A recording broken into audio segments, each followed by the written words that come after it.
File. Yes. Jenengan pertama kenal atau melihat saya itu kapan? Yang jenengan ingat? Pada kesempatan yang mana? Ya otomatis sampean kecil tahun kita bertetangga saja sampean Memang udah tahu. ya tahu banget toh keluarga Kalau saya sampean. tidak yakin jenengan tahu, kenapa? Karena jenengan itu jarang keluar. Lanjut. Kita jawab. Keluar. Mungkin saya jadi apa perlu tahu kalau dulu waktu kecil itu kita tetanggaan malah masih kasus ya. Ya tahu banget. Sampai mulai kecilnya sampean mulai lahir itu saya tuh ngeh ke sampean itu. Orang sekampung tuh tahu banget. Kalau saya sebenarnya yang main ke kampung kembang, main bola di situ, Ya. SD itu masuk. Tapi kan nggak pernah Tahu. lihat jenengan. Ya mungkin Saya pada wajar saya menyaksikan. mungkin pada saat sampean main saya memang tidak ada di situ. Satu, kedua saya memang tidak suka main bola sejak kecil. Ya otomatis nggak ada di komunitas itu otomatis. Tapi masalah tahu sampean, ya tahu banget, Oh ya.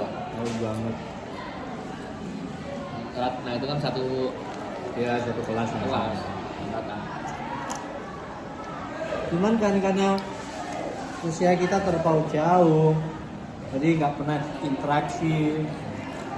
Berarti ada interaksi itu pertama ketika ada proyek Yes, pentas. pentas itu. Itu memang baru intens saya ketemu sampean. Kalau sampean merasa nggak kenal saya nggak tahu lo ya. Tapi saya tahu banget ke sampean. Saya sering lihat. Saya merasa kenal sampean banget gitu loh. Cuman ya itu karena jarang ketemu, jarang ngobrol ya, mungkin sampean merasa tidak terlalu tahu saya. Saya tahunya ya. Yang saya tahu mulai dulu orang-orang yang berada di situ, entah Pak Sugeng, entah Benjar, entah Pak Santo, itu adalah orang-orang yang berkecimpung di dunia seni. Iya. Yang saya tahu itu aja waktu kecil. Saya kenapa berpikir seperti itu? Karena setiap ada kegiatan pentas ini, ada apa acara Agustus di kampung, Iya, Pak. dan Eh? itu yang sering terlihat adalah wajah-wajah muka-muka yang saya sebutkan tadi. Tapi dulunya saya nggak mikir bahwa itu adalah tiga bersaudara, masih tidak tahu. Tahu-tahunya ya sudah besar-besarnya. Ya ya. Dulunya saya nggak tahu, saya kira cuma teman itu aja. Karena dari dilihat sepintas ya kayak selisih, Nggak mirip, nggak ada yang mirip sama sekali. itu mungkin ya duanya dari postur terus itu kan mirip kayak bukan selisihnya nggak jauh-jauh gitu. Ya emang cuma selisih 2 tahun. Ya, sebentar ya. 2, 3. Saya ke Adi itu 2 tahun. Masukin ke saya 3 tahun. Ya emang. Jadi seperti sebaya gitu. Dan kalau kita itu super pendiamnya gitu. Emang ya, saya memang sejujurnya memang bukan orang yang suka keluar. Sosialisasi saya dengan teman-teman itu memang sedikit banget. Kan pernah punya nggak teman karir gitu? SMA punya. Pernah ya? Kalau SD, SMP nggak pernah punya. Ya, karena sudah nyaman dengan diri saya sendiri. Ketika teman-teman keluar, saya udah di kamar baca. Dan saya nggak tahu, saya selalu mencari bahan bacaan. Entah pinjam teman, siapapun, pokoknya harus ada bahan bacaan untuk bisa saya lebih nyaman lagi ada di kamar. Itu. Pernah ganti kamar nggak? Pindah kamar nggak? Pindah kamar pernah, cuman jarang. Karena saya termasuk orang yang nggak nyaman kalau harus tidur di kamar yang berbeda, walaupun di rumah sendiri. Aneh kan? Misalnya dari kamar saya ya, terus ke kamar yang lain, kamar kakak misalkan, nggak bisa, nggak nyaman tidur. Benar-benar harus di kamar saya sendiri. Kalau dipaksakan, ya bisa lama-lama. Cuman butuh proses. Berarti yang menemani perjalanan hidup itu saksinya ya kamar itu termasuk ya. Ya lo. Kamar itu kan. Itu sejak kapan jenengan kenal? Berasa sendiri di situ. Gak ingat saya. SD? Bisa jadi. Saya tuh mulai ingat saya ada di dunia itu Sudah berada di situ. enggak sih, cuman lupa saja kapannya itu lupa. Luar biasa berdiferensiasi. Ya terus. Gitu. Ya begitu saya. Tapi dengan begitu saya juga nggak jadi produk yang kuper-kuper amat. Buktinya meskipun saya anak kamar, anak rumahan, kalau saya udah di atas panggung, gila. Saya tuh justru merasa hidup saya tuh lebih hidup banget itu ketika saya sudah ada di atas panggung. Pernah jadi peran Ya apa saja, yang paling berkesan? ketika kenderungan. Kan Betul ya? ada dua materi ya, operate dan kenderung. Operate itu yang lip sync. Ya. Saya selalu merasa tertantang harus main yang ketrung, yang ngomong langsung. Kalau operate itu tantangannya kurang karena apa ya, gimana cuman mencocokkan lip sync dengan audionya saja ya. Kalau yang main kentrung tuh otomatis ngomong langsung, harus lancar, improvisasi, lihat situasi penonton bagaimana, aku harus bagaimana, itu banyak sekali. OVJ gitu. Iya, ketika melihat penonton sudah mulai kelihatan bosan, kemudian sementara dialog saya masih panjang gitu ya, udah potong pada tempat yang tepat. Karena kan kita tidak mungkin memaksakan penonton untuk terus mendengar ocehan saya. Konsepnya begitu, bukan harus taat ke naskah banget kan, enggak. Jadi yang penting garis besar ceritanya tetap ada. Jadi begitu saya. Anak rumahan, anak kamar, tapi nggak kuper, enggak. PD, kalau sudah di luar tuh ya PD. Kalau untuk lewat-lewat untuk keperluan lain, bukan sebagai pemeran, itu memang saya kadang ngerasa malu. Ada kerumunan orang gitu ya, saya mau lewat malu. Jadi begitu acaranya, ayo pentas bikin acara apa? Padahal sangat kontradiktif ya. Dari keseharian yang nantinya tidak dengan posisi, tapi ketika harus naik ke panggung dilihat orang banyak itu malah bisa lepas itu. Saya merasa hidup saya tuh benar-benar kayak berharga gitu loh, dibanding ketika harus jadi penonton. Saya sering nggak lihat menonton pementasan tuh, saya sering. Cuman sebentar apa ya tuh? Sebentar saja, akhirnya saya pilih pulang karena saya berpikir harusnya saya ada di atas panggung, bukan saya di bawah panggung nonton itu, enggak. Pulang, nggak pernah nonton sampai tuntas. Karena kaki saya gatel gitu, pengen naik gitu.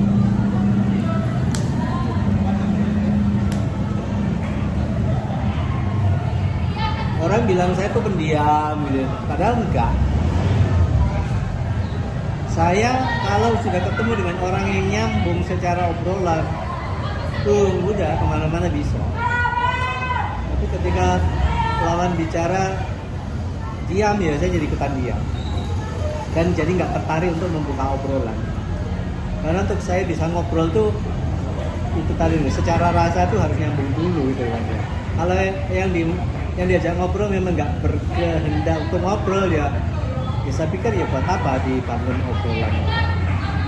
Begitu saya. Itu menarik sebenarnya. Hmm? Jadi sebenarnya menarik. Kenapa? Hal yang ini menariknya itu kalau dalam kondisi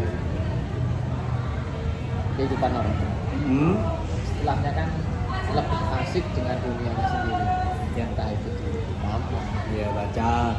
Kan untuk mencari keasikan kan kita nggak bisa memaksa harus main bola bareng teman. Bagi saya main bola bareng teman itu asik, bisa ngalor itu ya itu kan asik bagi saya. Tapi bagi beberapa orang itu memang mencari keasikan itu kan nggak bisa dipaksakan. Memang asiknya baca di dalam kamar, asik dengan dunia yang ada di situ, dan malah merasa tidak nyaman atau risih kalau kita apa istilahnya ngikut yang memang nggak kita senangi ya kan. Tapi dengan keseharian seperti itu, kalau seumpama tampil di suatu pentas itu kok ya luar biasanya. Kalau secara logika Saya harusnya malu. harusnya Seharusnya saya nggak berani berdebat ke lain. Betul loh. Harusnya kan ini nggak nyambung gitu loh. Tapi ini enggak. Ini malah saya nggak puas dengan perannya. Ini malah harusnya seperti ini ya kan gitu. Nah, ada nggak yang membuat jenengan itu atau pernah baca buku apa itu yang membuat atau merubah pola pikir jenengan jadi seperti ini? Ya mungkin ya apa yang saya baca itu berpengaruh terhadap Pasti. cara saya bicara, mungkin atau wawasan saya dan lain-lain. Itu pasti saya percaya itu. Tapi kalau secara sengaja saya mengambil ini untuk saya terapkan dalam hidup saya, kayaknya bersengaja ya enggak. Cuman kalau secara tidak sadar mempengaruhi saya ya mungkin saya nggak tahu juga. Jenengan memang apa bersikap sebagai anda sendiri. Tapi anda sendiri seperti itu pasti ada yang apa gitu, sesuatu yang pembentuknya ada. Iya. Apa ada semacam terinfluence apa sih namanya? Contoh saya gitu aja. Kalau jangan tanya teman SD, SMP, bahkan SMA, tanya seorang Baskoro itu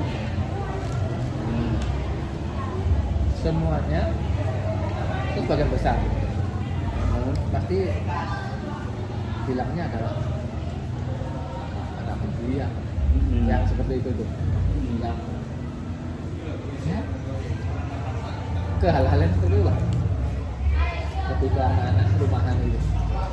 Nah cuma kalau sekarang jangan tanya teman-teman saya di Kalimantan Bang, sudah sekarang saat ini itu akan jauh berbeda. Ya. Jauh berbeda. Banget beda. Mas Bro itu nggak seperti ini. Nah, gitu. Iya benar.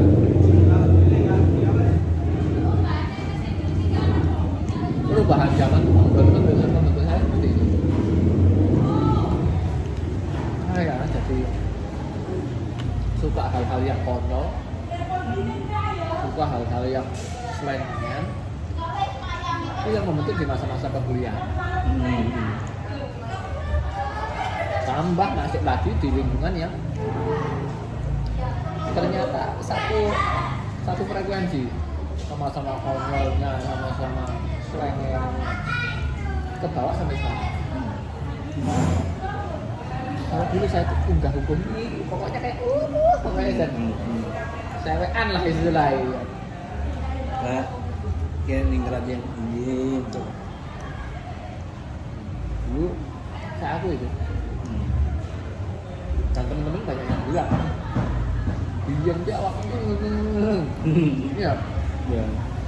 Tapi kalau di dunia yang lain tidak ada. Yang tanya saya itu yang dengar adalah Ya, rame. oh. Terus saya refleksi lagi. Apa yang membuat saya seperti itu? Maka pengalaman hidup, entah itu dari apa yang saya lihat, apa yang saya baca, apa yang saya temukan di sekeliling saya, itu yang benar-benar berubah kebiasaan. Dan sampai sekarang terbalas. dan saya nyaman dengan kondisi seperti ini. Beneran. Saya pengen saya gini-gini aja, nggak pengen yang lain. Udah, Ya. saya bahagia kok dengan Iya. kondisi seperti ini. Inilah aku. Iya. Kalau dulu mungkin karena banyak peraturan di sosial, istilahnya hal gini nggak boleh, kayak gini nggak boleh, kayak gini. Ya, Yang baik seperti ini, ya kan? normatif ya. Jadi lebih bersikap seperti itu.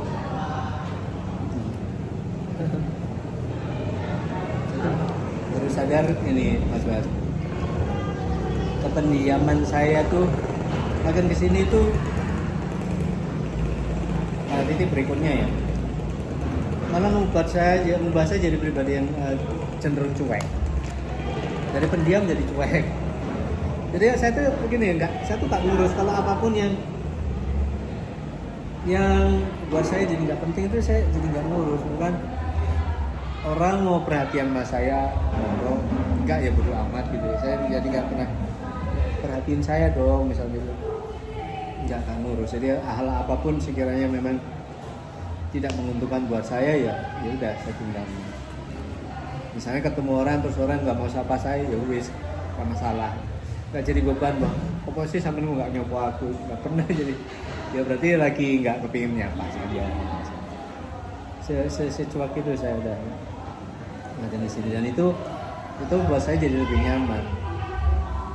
Beda kalau itu saya pikirkan apa dipikirkan itu kan jadi malah ngeruwet di hidup saya sendiri, meruwetkan hidup saya sendiri.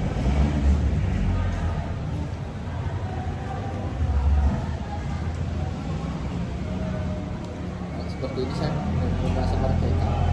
Gitu ya. Saya nggak ngurus apa orang lagi. Ini saya senang.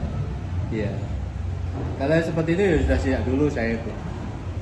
Dengan tetap memperhatikan norma-norma. Pastinya, karena bagaimanapun kita makhluk sosial yang nggak serta-merta kita unjuk diri, itulah aku ngini, gelem lihat aku ngini, karena nggak ya nggak bisa gitu. Kita mau kemana, misalkan mau tahlil juga masih pakai sarung peci.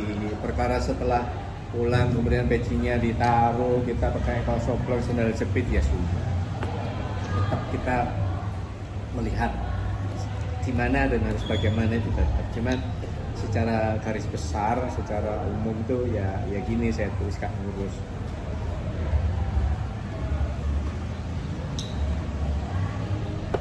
Itu Mas Bas.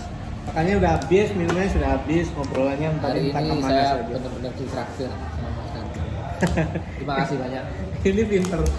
Orang yang rendah hati itu selalu begini. Padahal ketika beliau traktir saya, habisnya tuh berkali-kali lipat daripada apa yang saya bayar, daripada harga yang saya bayar hari ini. Itulah orang baik. Ini orang baik. Ini orang baik. Ini luar biasa hari ini. Terima kasih. Orang baik, Wes. Itu cerita saya lebih Ngomong-ngomong ini, mangkoknya perhatikan ini cerita saya. nasibnya seperti apa mangkok-mangkok itu tertinggalnya? Ya sudah pasti akan ada di sini sampai pemiliknya besok mengambil. Besok? Iyalah. Besok Kan ya? ngambil nggak ada dicuci gitu. Berarti pemiliknya nggak kembali lagi ke sini? Ya enggak lah. Wah, ini berarti perlu di nah, ini Iya, anak-anak ini berarti harus sebenarnya. mengembalikannya Itu sebelum perlu nanti pemiliknya pulang. perlu diberitahukan. Perlu diberitahukan karena Kasihan yang jualan soalnya. agar lebih bertanggung jawab untuk bisa mengembalikan ini sebelum pemiliknya pulang. Betul. Mungkin hari ini kita cukupkan sini dulu. Cuman saya nggak sukanya Pak, ya, jadi terlalu serius. Saya kepingin obrolannya nggak begini sebenarnya. Saya kalau di hadapan kamera mau nggak mau harus seperti ini. Bingung saya, agak. Saya itu bukan tipe yang begini ketika ngobrol gitu Mas. Jadi makanya tadi di awal sempat nyelotok kok gini amat sih ya obrolan ini ya enggak yang ya selalu saya mau ngakak-ngakak ketawa itu justru lebih menyenangkan buat saya. Apa-apa. Saya bingung mau ngomong apa kalau pas di kamera. Kalau enggak, bisa ngalor gitu. Saya tadi juga nggak tahu meracau apa saja tentang diri saya. Yes, pokoknya itulah. Terima kasih. Oke, terima Terima kasih. kasih ya. Ketemu lagi dalam waktu sampai September nanti. Insyaallah mudah-mudahan sana. Walaupun September sudah off dari sini ya tetap luangkan waktu ketika ada Ya kalau ada kesempatan tetap di sini. luangkan waktu ya. Terima kasih.